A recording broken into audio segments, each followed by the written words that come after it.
Hey guys, Erin Eicher here with Remax in Durango, and I want to talk to you guys about the thing that's hitting the headlines when it comes to real estate, and this is buyer agent and seller agent compensation.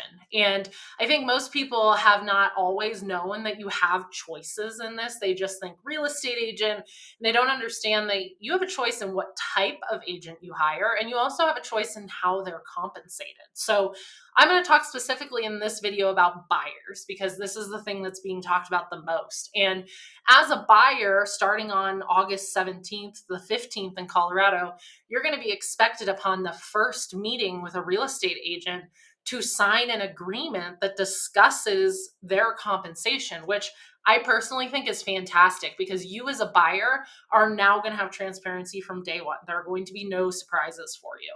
So you as a buyer have a choice. When that agent comes and talks to you, you have the choice of hiring them as a buyer's agent.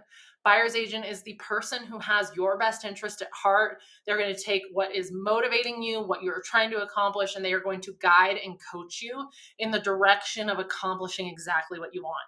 This is really the full service type of agent for a buyer. Then you have the choice of hiring an agent as a transaction broker, which a lot of people think a transaction broker is someone who represents both the seller and the buyer at the same time. Yes, that happens, but you could also, as a buyer, just hire them as a buyer or as a transaction broker. And the difference is a transaction broker is truly your representative for the transaction. They cannot coach and guide you to make a good decision. They can simply educate you and give you the information you need to make a decision, but they can't tell you what decision to make. And they also are really the broker for the legality of the transaction. So that's a very different role.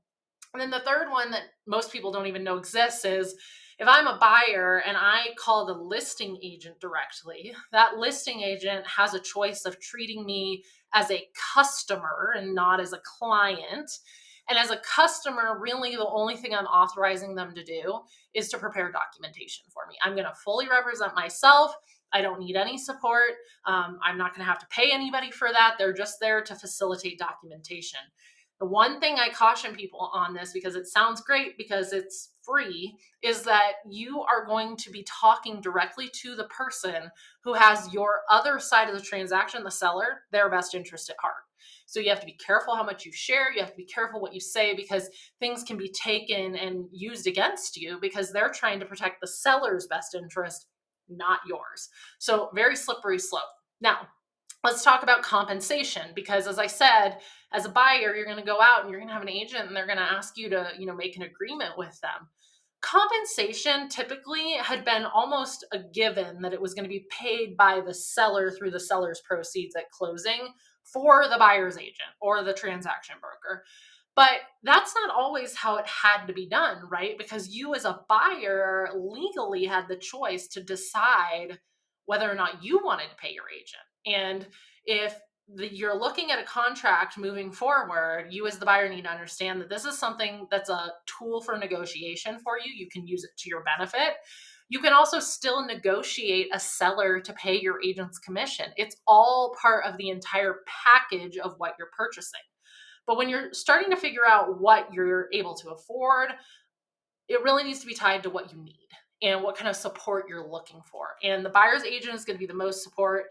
Therefore, that agent should probably be requesting a higher amount of compensation than if you're going to go straight to the listing agent and act like a customer. So I hope this was helpful. If you have questions or want clarity, I am an open book. I am here to help. I just want, for the sake of transparency, people to know that they're making the best decision for them, and understanding your options is the first step in that. So if you want to talk to me or any of my agents, visit my website at durangohomesforsale.com, and we will look forward to seeing you next week.